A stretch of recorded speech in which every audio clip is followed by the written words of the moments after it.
Iran Israel जंग रोकण लाइ गॾियल क़ौमुनि जी सलामती काउंसिल जो इजलास। एंटोनियो गुतेरेस ईरान ऐं इसराइल में फौरी जंगबंदी जो मुतालबो करे छॾियो। ईरान इसराइल तकरार खे रुगो सफ़ारतकारी ज़रिए हल करे सघिजे थो। सिक्योरिटी काउंसिल जो वाज़े पैगाम अमुन ऐं रुगो अमुन आहे। अमुन खे मौक़ो ॾिनो वञे, जंग खे वधी त को बि हुन खे रोके न सघंदो। ईरान वाज़े कयो आहे त एटमी हथियार न ठाहे रहियो आहे। ईरान में एटमी ठाकनि ऐं अवामी हंधनि ते हमला कया विया। अवामी हंधनि ऐं अस्पतालुनि ते हमला आलमी कानून जी भञकड़ी आहे। एंटोनियो गुतेरेस अहिड़ा को बि सबूत न मिलिया आहिनि त ईरान एटमी हथियार ठाहे रहियो आहे। नतंस पावर प्लांट मां ताबकारी जूं के बि शाहिदियूं न मिलियूं आहिनि। ईरानी एटमी ठाकनि ते हमलनि सां ताबकारी पकड़नि जो ख़दशो आहे। आलमी एटमी तवानाई एजेंसी जो सरबराह राफेल मारियानो गोरोसी ईरान ते इसराइल हमला खिते जे अमन लाइ ख़तरो आहे। एटमी प्रोग्राम जो मुआयनो ॻाल्हियुनि ज़रिए हल थियणु घुरिजे। पाकिस्तान आलमी बिरादरी खे अमन लाइ कोशिशूं तेज़ करणियूं पवंदियूं। वॾियुनि ताक़तुनि खे शिकतान वधाइण बदिरां ॻाल्हियुनि लाइ कोशिशि करणु घुरिजे। अमेरिकी सदर डोनाल्ड ट्रंप तरफ़ां ईरान इसराइल तकरार दौरान को बि फ़ैसिलो करण में देरि खां पोइ यूरोपी मुल्क अॻिते अची विया। जनेवा में ईरानी परॾेही वज़ीर सां ॻाल्हियूं। ईरानी परॾेही वज़ीर अब्बास अराग़ची जो चवणु आहे त इसराइल ॻाल्हियुनि खे नाकाम बणाइण लाइ ईरान ते हमलो कयो।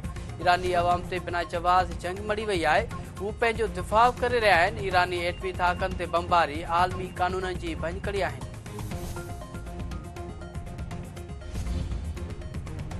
ईरान जा इसराइल ते बैलिस्टिक मिसाइलनि ऐं ड्रोन सां नवां हमला। हेफा, तिल अबीब ऐं नेगो ते मिसाइलनि जी बरसात।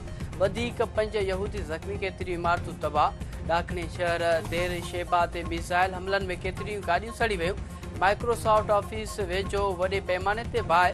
मिसाइलनि हमलनि सबबि हर पासे धमाकनि ऐं सायरनि जी गूंज। ईरानी मीडिया जे इसराइल ते नवनि हमलनि जी तस्दीक।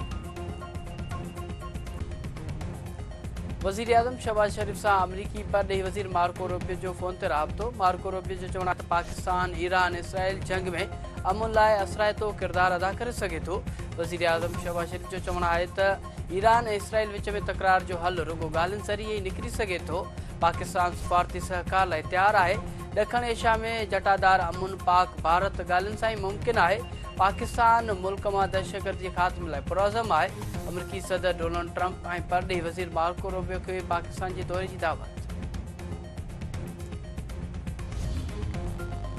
Army chief field marshal Asim Munir जो आहे त केतिरा ई इलाइक़ा अंसर दहशतगर्दी खे हाइब्रिड वारफेयर हथियार तौरु इस्तेमालु करे रहिया आहिनि। पाकिस्तान इलाइक़ाई शिकतान घटाइण लाइ फ़ाल किरदारु अदा कंदो रहे थो। पाकिस्तान आलमी दहशतगर्दी ख़िलाफ़ फ्रंट लाइन जो किरदारु अदा करे रहियो आहे। पाकिस्तान दहशतगर्दी ख़िलाफ़ जंग में तमामु घणियूं क़ुर्बानियूं ॾिनियूं आहिनि। इलाइक़ाई सहकार ते ॿधल सिक्योरिटी फ्रेमवर्क खे हथी ॾियण लाइ ज़िम्मेवाराणो ऐं फ़ाल किरदारु जारी रहंदो। Army chief field marshal Asim Munir जूं वाशिंगटन DC में सीनियर स्कॉलरनि, तज़िये निगारनि, पॉलिसी माहिरनि ऐं आलमी मीडिया जे नुमाइंदनि सां मुलाक़ात। सफ़ारती वफ़द जे सरबराह MPP चेयरमैन बिलावल भुट्टो ज़रदारी जो आहे त भारत सफ़ारती जंग में हाराए चुको आहे। पाकिस्तान हर मैदान में कामयाब ऐं भारत नाकाम रहियो।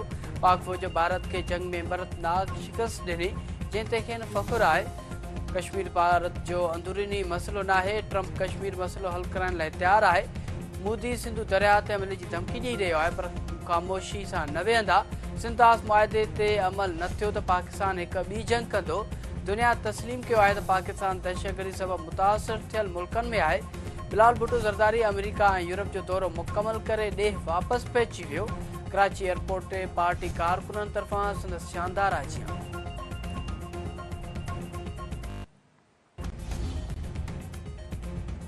शहदादपुर जी अदालत ॿिनि बालिग नीगरनि खे कराची शेल्टर हाउस मुंतक़िल करे छॾियो। हिकु नाबालिग नीगरी ऐं नीगर वारसनि हवाले।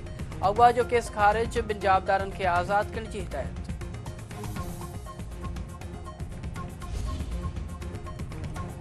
मीरपुर माथेले वेझो कच्चो शराब वापराइण सबबि 2 नौजवान फोत, ॿिनि जी हालत ख़राब। फोतुनि में सफदर हुसैन दल ऐं अब्दुल गनी शामिल। निंदो ऐं एतबार शाह इस्पताल दाख़िल।